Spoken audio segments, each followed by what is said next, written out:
Looks like we're just grabbing some quick refreshments, and then we'll get started with this Q&A portion of the Cafe Conversations.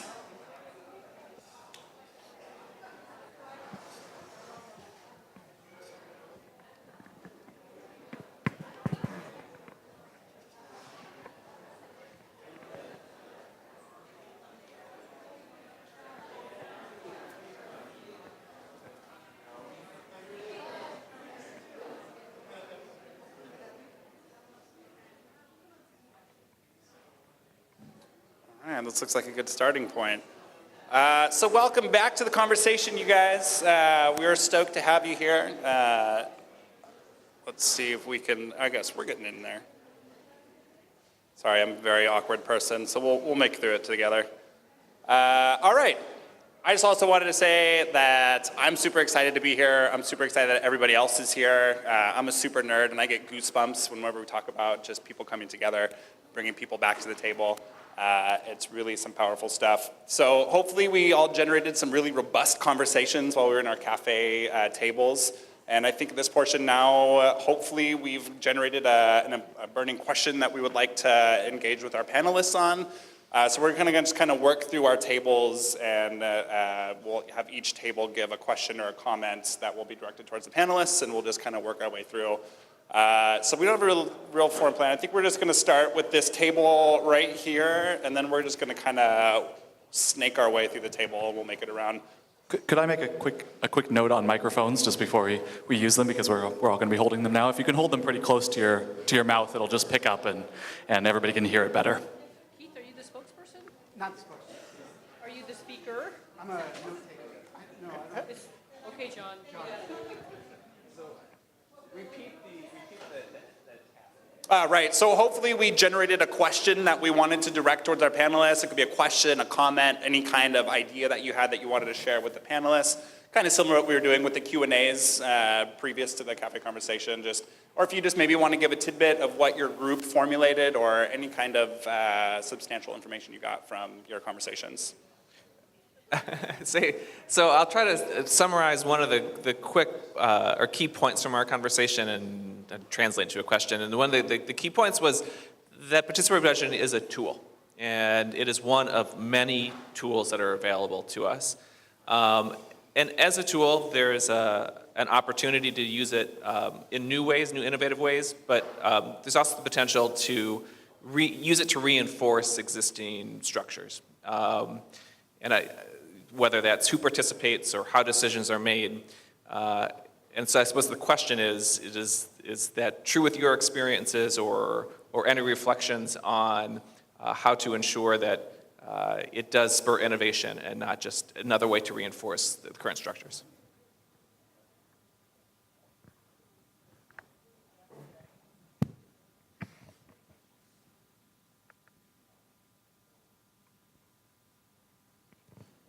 Sure.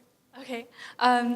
That's a great question. I think, at least from the youth perspective, I think it's really important, I guess, getting a wide variety of different ideas, and because we haven't traditionally been involved as young people in the government, I think it's usually there are a lot of innovative ideas that come up. I think the danger is that young people sometimes aren't always aware of the technical constraints on projects. So I think making sure to keep the spirit of the ideas that they have true, rather than kind of funneling them or turning them into something different that might be more traditional, is an important part during the process.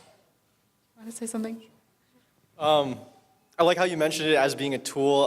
I see PB as being a tool of power, and with power is having the ability to act. So knowing when you're participating in PB processes, who are being the actors in the room, and who are you inviting to the table?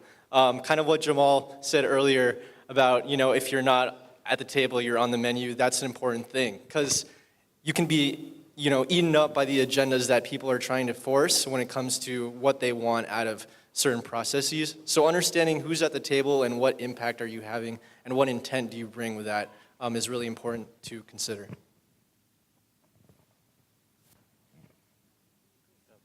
So just to echo something that Jess said, so I think this is crucial.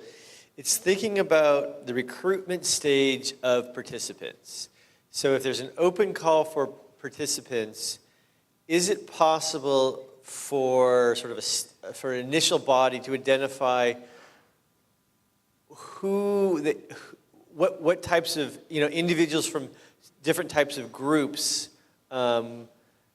Is it possible to identify them at an initial point and then to actively go out and ensure that you have representation from those groups? So I think that's really sort of one of the key ways that you can sort of avoid this being dominated sort of either by the sort of the usual suspects, or that it just sort of becomes sort of a mouthpiece for the mayor's office or a city council member. So I think that innovation is really sort of thinking about who can be there and then what can they do to make their use of their time something useful to help them build their communities.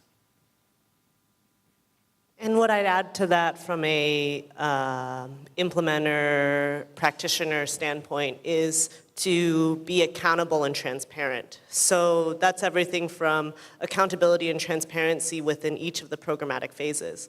So say, we're at the end of voting and we clearly see which projects the people wanted, but for some reason it doesn't go through.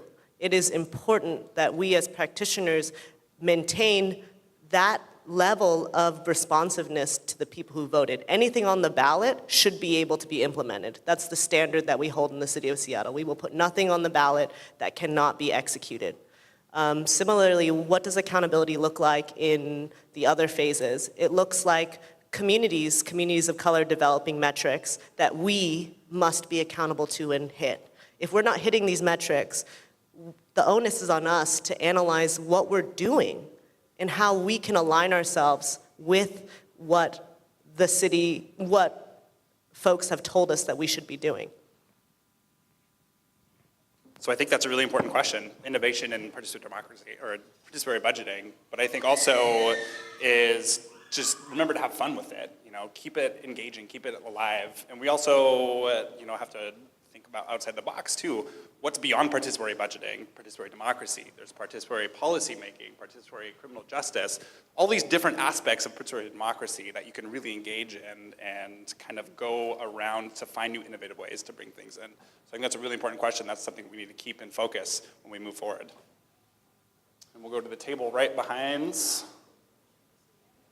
You're it. You got ball and hold. Great, thank you.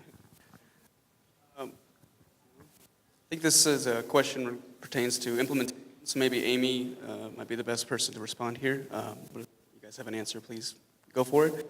The implication, it seems to me, is that participatory budgeting has the implication for redistributing power and resources to non-traditionally active or present communities, given access to that policy table or to that decision-making power. But that it also needs institutional support to really move the needle. So my question is, how might we implement something like participatory budgeting in a policy environment that's more conservative than Portland or Seattle, Gresham, for example, and get the support needed to create something that's actually an authentic vehicle to represent the interests of community members who are not typically given a seat at the table and not just given the trappings of a participatory institution that really just serves to perpetuate status quo interests? Thank you. Thank you. That's a really great question, and it really goes back to rhetoric and the language that we use can be very polarizing. On the face of it, participatory budgeting, participatory democracy is very bipartisan, right? And in Seattle, with such similar to Portland, it's kind of that like progressive hammer that kind of comes on the assumption that everybody's progressive. And what we're really talking about when we say participatory budgeting is there's also a lot of fiscal pragmatism within it as well. So what I would say is playing up and using the language of democracy serves everyone. Democracy doesn't just serve Democrats. Engaged citizens lead to exponential amounts of overall good for us, right? And then the other piece of it is, and to play back on that, play up the fiscal conservatism, is we all need to learn good financial practices. That's very bipartisan. So that when you are pitching it in an environment where it's, there's one way to talk about participatory democracy as very progressive and giving power to the people, or you can frame it as this is really teaching people to take ownership over our finances. And that also looks like, how do you curb, we're talking about values, right? Like curbing spending in one to another. This is the discourse that you have the power to change if you feel like, hey, maybe children don't need that many playgrounds. Okay, that's a very extreme example, but I'm saying that there's a possibility to talk about resources within a less, this is progressive, this is conservative, as much as this is for all of us. Folks, I'm looking at our time right now, and we are going to have to start cruising through this, so we're just going to keep it to one answer per question, and we'll try to funnel through, because I want to hear everyone get a chance to speak. So we'll pass our mic, let's go back one, and then we'll come our way over, and then kind of snake it.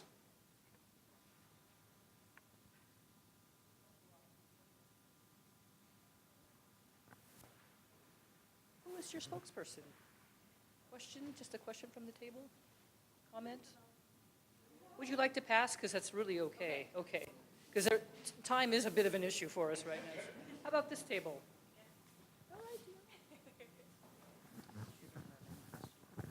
All right, so we had a plethora of questions, so I guess we'll stick with one. But when we were talking about our concerns and different ideas, the issue of equity just continued to pop up through our discussion. And initially, our very first question was, how do you get people to the table that really need to be there? I know that we've talked about it a little bit, but just looking at some of the results that were shown through the presentations, it's clear that there's still an issue of getting certain types of people or demographics to be able to participate. So I feel like that's a very large and maybe loaded question, but just some ideas and thoughts on how we can really truly make it equitable for everybody.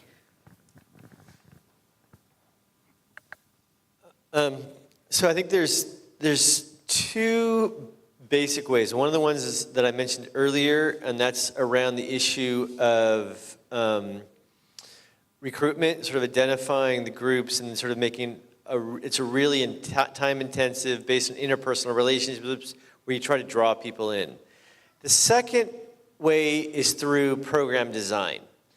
And through program design, you can do it in there's a couple different ways within program design. One way is to create a set of rules that ensures more resources go to underserviced neighborhoods. A second area is that a program could focus on a policy area that is a fundamental concern. So, for example, just drawing from Seoul, South Korea, they focused on public security. And one of the major issues is that poor neighborhoods were trying to get in sort of cameras to help aid the police, right? So you can sort of, in high areas of crime. So I think it then becomes sort of, as an equity issue, you can begin to put in rule features that say, okay, these are thematically a big issue that are of more concern. And so therefore the rules will be specifically geared towards that. One of the biggest problems, I think, is in sort of going back to this equity issue, is it's really hard, I think, to set up institutions where you say more resources are going to go on a per capita basis to underserved neighborhoods. Because those neighborhoods that aren't underserved are going to get upset. And so there's going to be a lot of conflict and pushback. So I think that's one of the key areas. So that's sort of this trying to sort of set up a dialogue around it could be around a thematic issue where you sidestep it. You say, okay, public security tends to be just fine in Northwest Portland, but it's less so in Northeast or North Portland. And so we're going to focus on public security as an issue. Thank you, Brian. That was a good answer. Work our way down. Yeah, let's go. We'll go down and then kind of, since the way the tables are set Oh, you up. just went. Duh. You want to go this one? Thanks.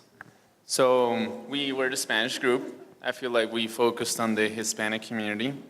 And out of all the questions we have, the one that is burning in my mind, is there's a lot of mistrust from our communities to the government, whether it speaks of where we grew up or our current political climate. So do you have any suggestions on how we could build more trust in the process from our communities to what we're trying to achieve?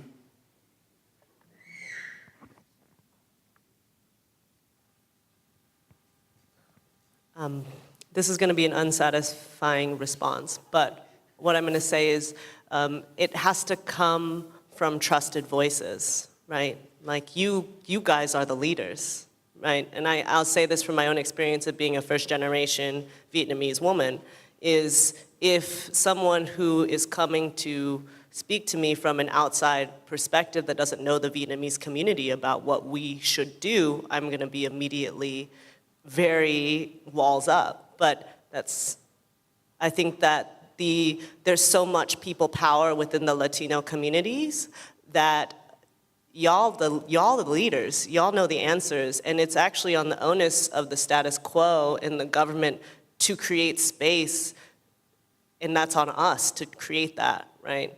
But I don't think that anybody should tell communities of color what the solutions are, because I think communities of color have the answer.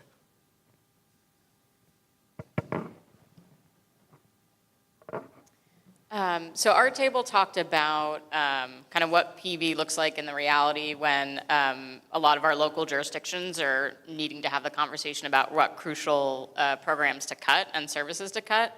And so curious about your thoughts on how we make the case for PB to be started or to be sustained when a lot of our local governments are just trying to figure out what shelter are we going to have to close or what community center do we have to close to balance the budget. And if you see potential or no examples of using the PB process, not just to have community-driven decisions on programs to add, but potentially having community also be part of those conversations of what to cut when that's the reality of where a jurisdiction is at in its budget. That's a great question. And so this is kind of what I wanted to, I didn't go enough into the presentation.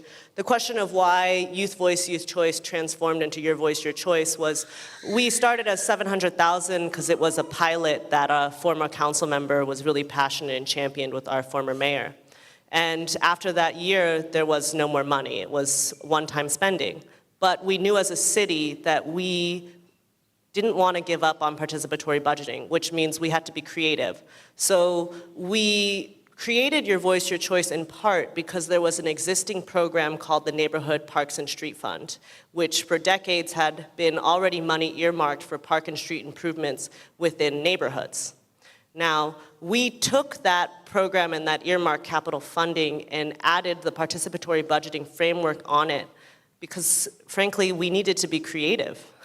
And it's a very pragmatic move, and I say that when you are in a government place and there was no way that the city council was going to give us more money for something, create new buckets of money, look at where there's already money and try to apply this process upon it. And I guarantee, especially the way that our cities and our counties are structured, capital funding is one of those secured buckets of funding that always can work. The difficulty with human services and like unrestricted dollars in the general fund is it's harder to make the case to politicians to invest in make investments that are one time rather than a sustainable, what is the return? If I could just add on really quick, I think sort of thinking about this is there's an efficiency argument. You can make the argument that resources are going to be spent more efficiently because they're more tied in to what individuals really want. So it's moving beyond sort of what elected officials and city administrators think is necessary and sort of making a better use of it. The second one is a legitimacy issue.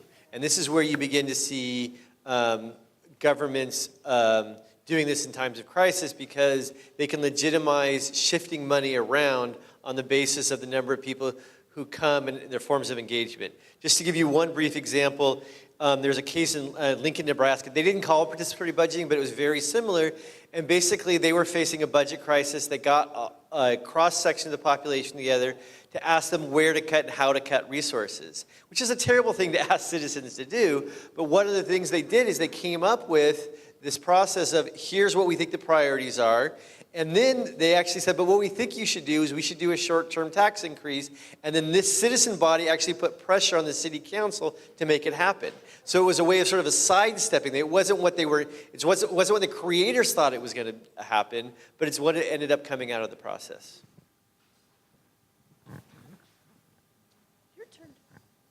So our group wondered what kind of tools and what kind of messages you suggest for working with leaders to reduce the amount of resistance or concern that they have. How do you mitigate the risk that they feel in sort of turning over these kinds of decisions to folks that are not elected?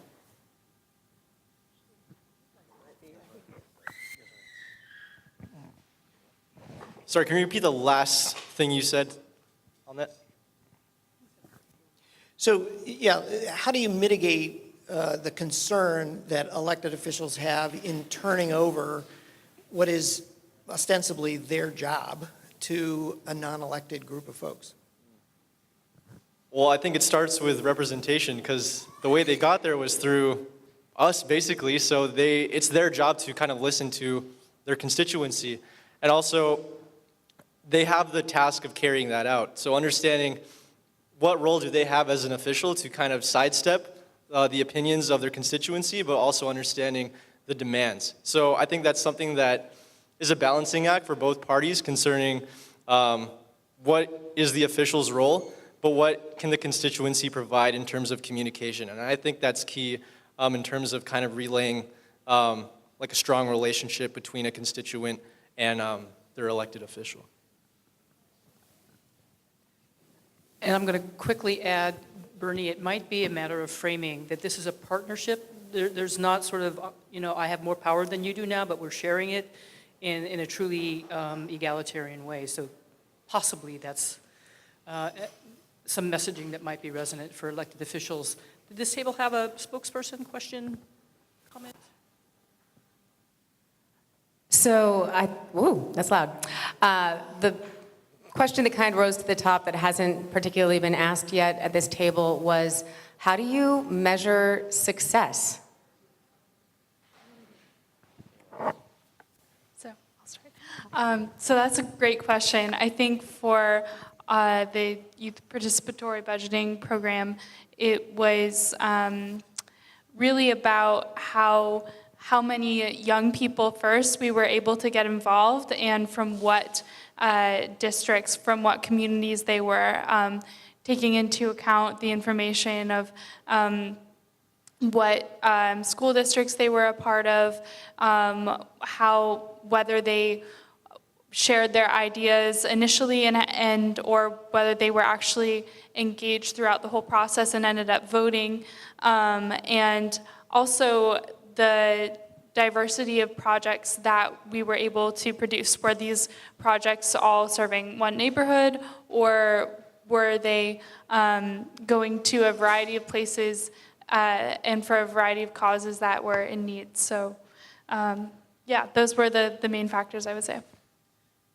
I want to jump in here because this question is a great question. It's at the fundamental heart of both the academic and policy debates. Like the question, the way that I sort of reframe it a little bit is, do these programs matter? Is it worthwhile? And that sort of gets us into, is it worthwhile people spending their time on these programs? And then, so I think one of the ways you could approach this is to start with the so what question around each program. And what is that program trying to accomplish? Is it trying to build community? Is it trying to improve governance? Is it trying to help clean up city finances? Trying to reduce corruption? So those are some of the ways that once you have the so what question, the success metrics come out of that. And it can be around, it could be around, citizen learning and empowerment. It could also be sort of if resources are begin to be allocated in different ways. So for example, it may be that if Paris is spending so much money, what were the goals of their organization as when they launched it? What were they trying to accomplish? Was it making the city better for tourists? Was it for their residents? Was it for school children? And then trying to sort of follow that through. So one of the reasons that we use that sort of back in my own research where we're using this metric of infant mortality is because infant mortality is really sort of about the access of poor and low-income women to healthcare. And it really demonstrates sort of how a city responds and begins to think about access for particular groups of women and families to the medical system. So that was a way to sort of show, were they reaching their goals of this inversion of priorities of trying to allocate money into communities that historically been underserved. I think it really comes down to sort of asking the so what, or sort of responding to the so what question.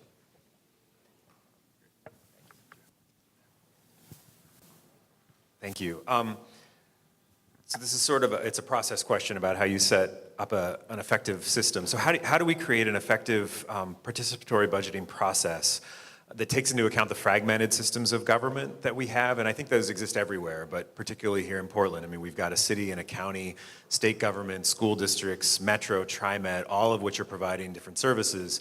And services that I could imagine in a PB process, citizens don't understand those distinctions necessarily and are going to be asking for different things. I'd love to say that 6 governments could come together and run a process, but I know that's not going to happen. Yeah. So in your experience, how do you deal with that fragmentation when you're going through this process and keep that trust with the community members who are participating? Yeah, that is the golden question, and I also want to say that I've had a few conversations already about how you negotiate multiple scales of government and jurisdiction. The city of Seattle has not tackled that. For your Voice Your Choice, we work with 2 departments, Seattle Parks and Recreation, Seattle Department of Transportation. I wish I could say that it was easy. You'd think so internally with just a few departments. It's complicated. Our county is trying to start a participatory budgeting program as well. They're running into some walls. So there's 2 parts in that. There's the internal and the external. So externally, as you can imagine, when we're out in communities and we're soliciting ideas and doing projects, the metro comes up quite often, bus shelters. Well, technically that's actually county, that falls outside of us, so that doesn't work. So we have to say no a lot to many ideas. But rather than seeing it as a no, it's actually a teaching opportunity to talk about scales of government. So it's one of those like, wait, I don't understand, you don't handle the metro? No, we handle the streets, right? And that's a part of the educational opportunities that emerge when you're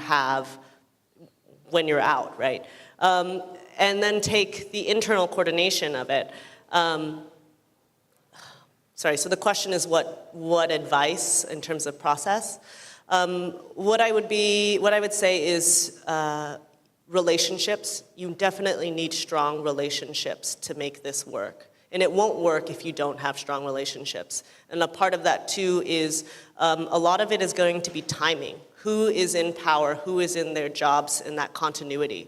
And what I'd say is a clear delineation of roles and a clear communication and goals.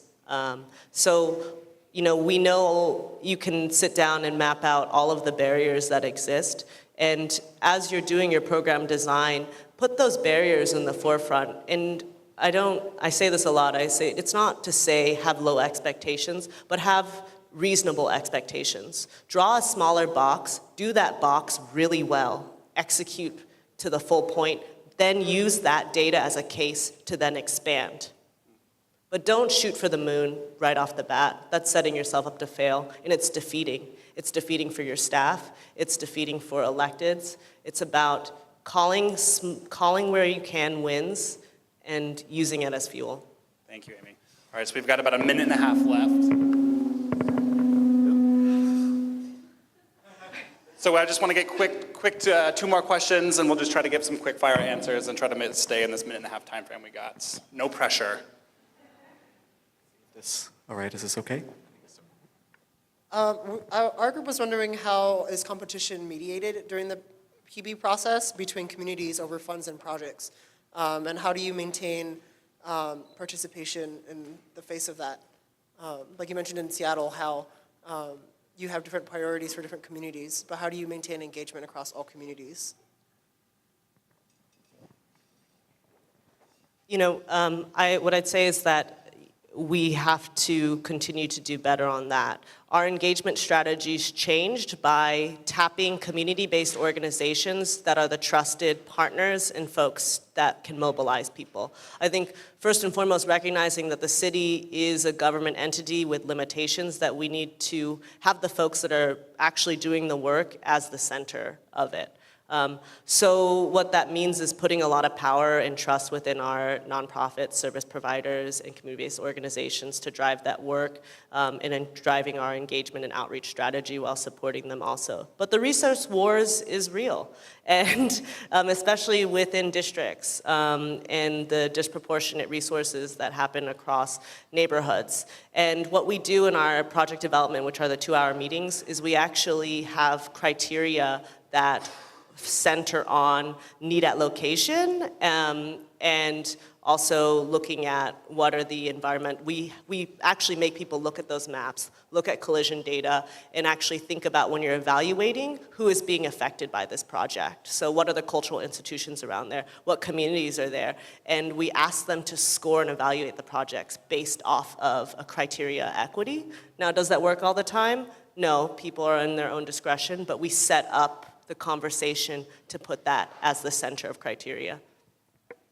Quick last question. Considering how to introduce participatory budgeting to Portland, and given that the city already collects revenue through the arts tax that's dedicated to the high school students, it seems possible that the youth could just do the participatory budgeting, deciding how to spend some of that arts tax revenue, and that because all the adults in the room are contributing that money, they would also be watching the process and learning. And part of the intention of the participatory budgeting is to increase civic education, so it seems like it would meet those goals. What would be the appropriate way to introduce participatory budgeting to the Portland Public Schools?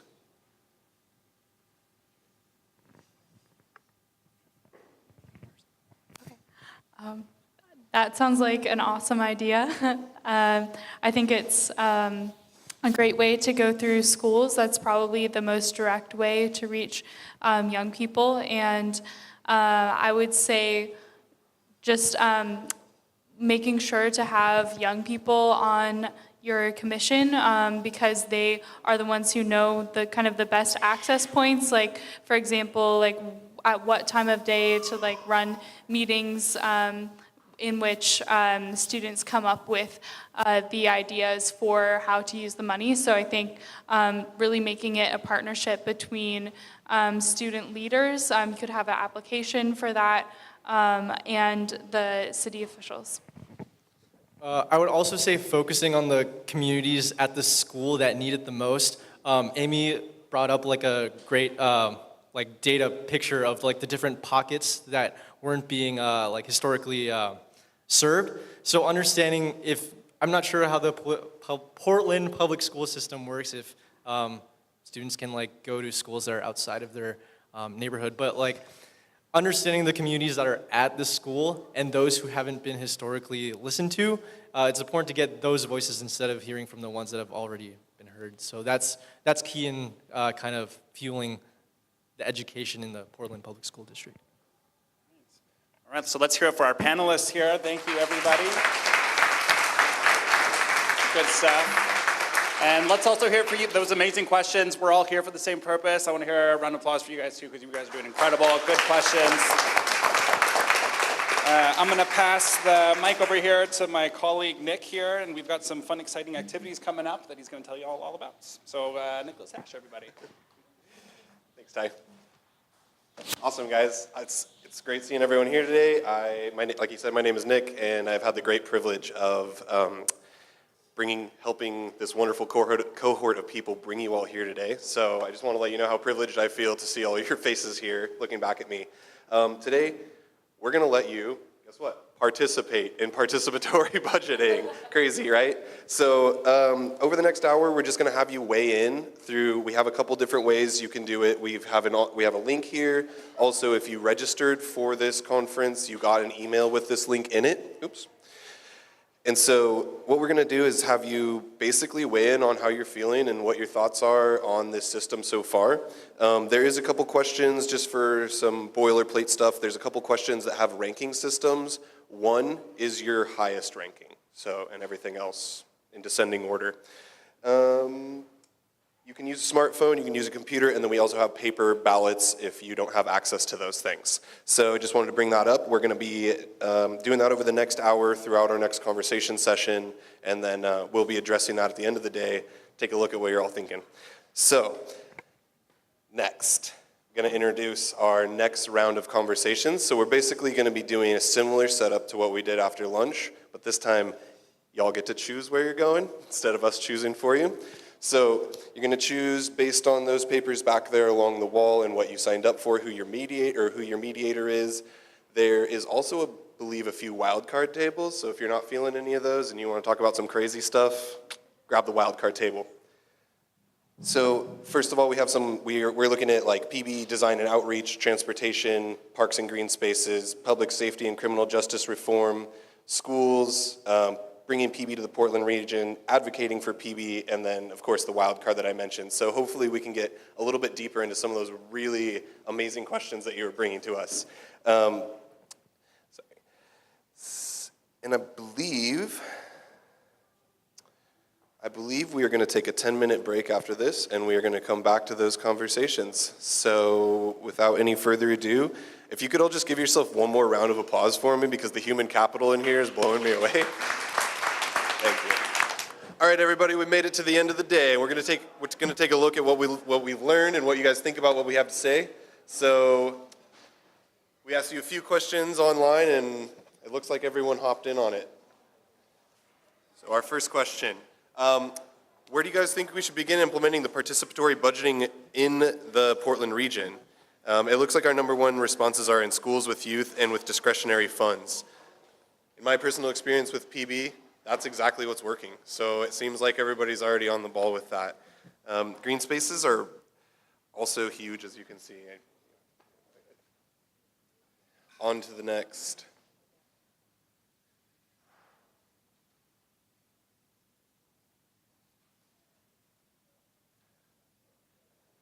All right. So what scale or jurisdictional level should we start participatory budgeting in the Portland metro region? I think, once again, I think we're much in line with everyone else's approach to this in other cities and what we're seeing here. Neighborhood districts, city and council levels. And we're fortunate enough here in the Portland region to have Metro, which is awesome. And I've heard that they might be on board for this. So, cool, next, please. So what should be the primary goals of implementing participatory budgeting in the Portland metro region? And I mean, this one's a dead giveaway. I think we all agree that equity and social justice, increased participation are huge. That's what we're missing, that's what we want. And that's apparently what you guys think too.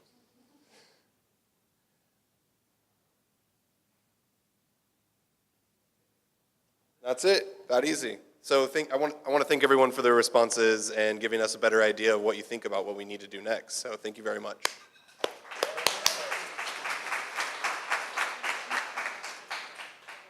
I think now that we've reached the very end of our agenda, Amanda and Olive are going to come close out the day for you all. Thank you all so much for bearing with us all day. You're an amazing audience. Thanks so much. All right, so things are wrapping up. First, we want to take another moment to thank our sponsors and the people who made this possible. That's the City of Portland and the City of Gresham for their funding, as well as from Metro, Multnomah County, and Oregon Community Foundation. Let's give them a round of applause.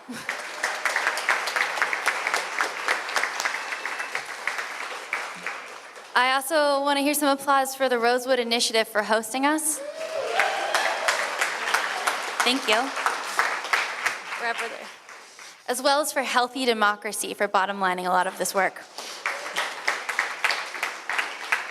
And now on to the people. Lynn Davis made it possible with running around doing tech support, so thank you so much, Lynn. Our food vendors from Mixteca Catering. We've cheered like 3 times for food, but that's totally normal. And last but not least, or not last, but I want to hear a huge round of applause for our child care provider, Alessandra Helgoy.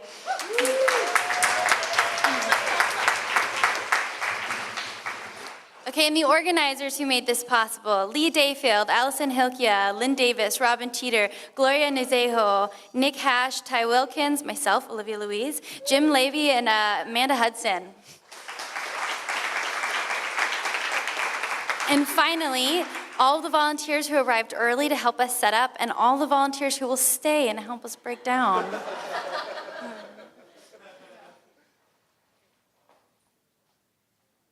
One more thank you. We want to thank our translators for helping everybody fully participate. Okay.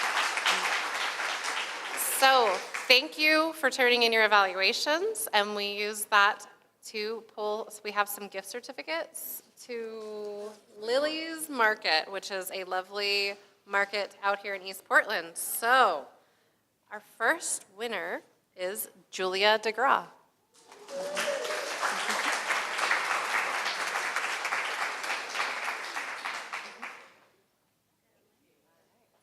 And our next and last winner is Paul Cienfuegos.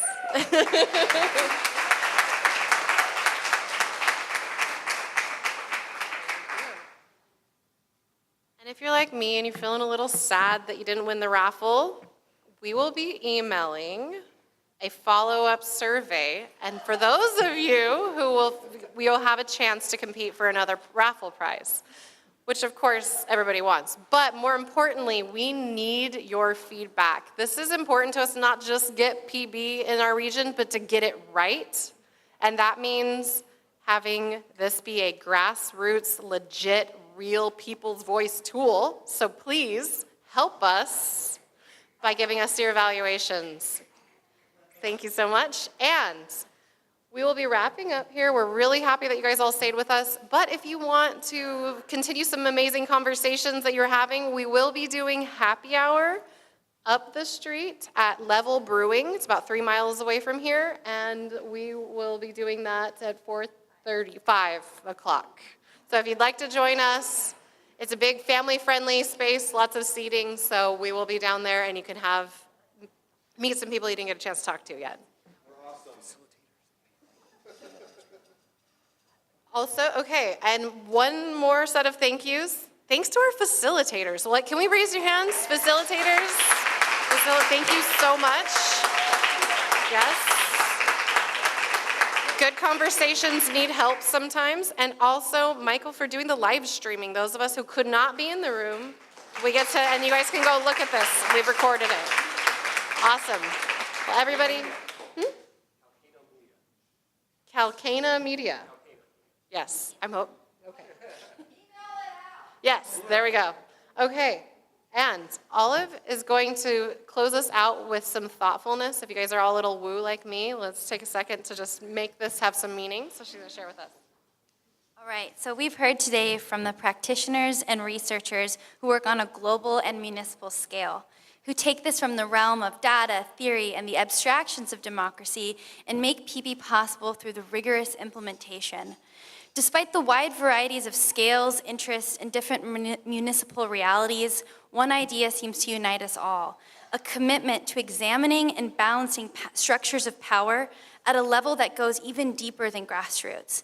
It goes into the very seedlings of community, and it starts there. This interrogates and embraces the organic relationship between people and space around them, and it allows them to shape and unfold that relationship by defining their priorities. This reform may appear small, but it has big implications. And if it's done right, we will need your skills and leadership to move forward here in Portland. To paraphrase one of my favorite authors, Adrienne Marie Brown, she said this on fractals, and it really inspires me to be here today. She says that the same spirals on seashells can be found in the shape of galaxies. In our systems and our micro communities, we too must create these kinds of patterns that cycle upwards. So let's continue the conversation today. You can feel free to stay here till 4:30 or meet us later at Level Brewery. Thank you so much, and let's continue speaking loudly about the potential of direct democracy. Thank you.